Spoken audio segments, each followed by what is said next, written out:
Welcome to the tech travel walks. Good evening everyone.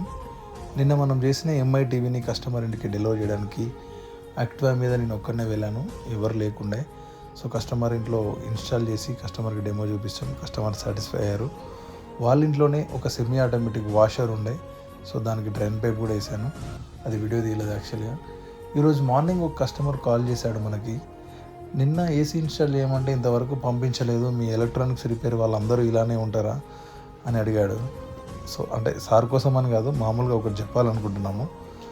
ఏంటి అని అంటే బేసిక్గా మేము ఎలక్ట్రానిక్స్ రిపేర్ చేయడానికి, ఫర్ ఎగ్జాంపుల్ ఏసీ ఉంది, రిపేర్ చేయడానికి వెళ్ళామనుకోండి. అక్కడికి వెళ్ళాక కస్టమర్ ఏసీ రిపేర్ అనుకొని మేము వెళ్తాము. సో ఆ ఏసీలో జస్ట్ సర్వీస్ అనుకుంటాం, అందుకు వెళ్ళాక లోపల చాలా ప్రాబ్లం ఉంటుంది. అది ఓపెన్ చేయడానికి ఒక 1 అవర్ పడుతుంది.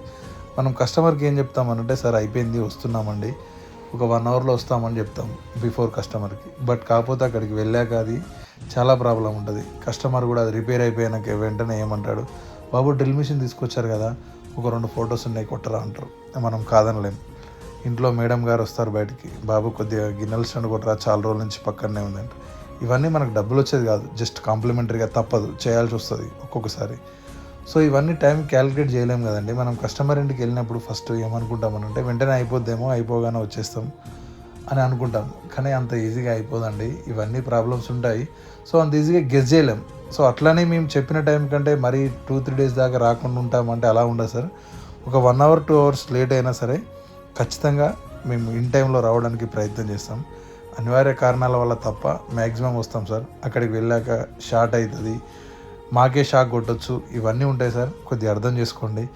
ప్రతిసారి మళ్ళీ మేము అక్కడికి వెళ్ళిన 1 అవర్ అనగానే వెంటనే 1 అవర్కి 1 మినిట్ కాకముందుకే ఒక 3-4 టైమ్స్ కాల్ చేస్తారు. మాకు పని అవ్వదు, మీకు ఏం ఆన్సర్ చేయాలనో మాకు అర్థం కాదు. మీరు ఆ ఫోన్ లేపితే ఇంకా రాలేదేంటి బాబు అంటారు, ఫోన్ లేకపోతే మీరు ఫోన్ లేపరు, ఇట్లనే చేస్తారా మీ ఎలక్ట్రానిక్స్ రిపేర్ వాళ్ళు అంటారు. సరే ఇవన్నీ చాలా ఉంటాయి. సో మీరు కూడా అర్థం చేసుకొని మా కోసం వెయిట్ చేస్తే చాలా సంతోషం. మేము అక్కడికి వచ్చి హ్యాపీగా పని చేయగలుగుతాం. థ్యాంక్ యూ అండి. ఈరోజు మన షఫీ అండ్ తమ్ముడు బ్రదర్ మహేష్ ఇద్దరు కలిసి ఒక ఏసీ ఇన్స్టాల్ చేయడానికి ఈసీఎల్కి వెళ్ళారు. సక్సెస్ఫుల్గా ఏసీ ఇన్స్టాల్ చేశారు. అక్కడ ఏసీ ఇన్స్టాలేషన్ అయిపోయాక కస్టమర్ డ్రైన్ పైప్ కోసం అని చాలా రిస్క్ చేయించి మా వాడిని దించాడు. సో కొంచెం అర్థం చేసుకోవాలి మీరు కూడా. కొన్ని విషయాలకి పాసిబిలిటీ ఉంటే మేమే చేయడానికి ప్రయత్నం చేస్తాం, లేనప్పుడు కూడా తప్పదు. మీరు మాకు కమిట్మెంట్ ఇచ్చారు, ఖచ్చితంగా చేయాలి, మీరు ఏం చేస్తారో మాకు తెలియదు అని అంటే కొద్దిగా లైఫ్ రిస్క్ చేయాల్సి వస్తుంది సార్. ప్లీజ్.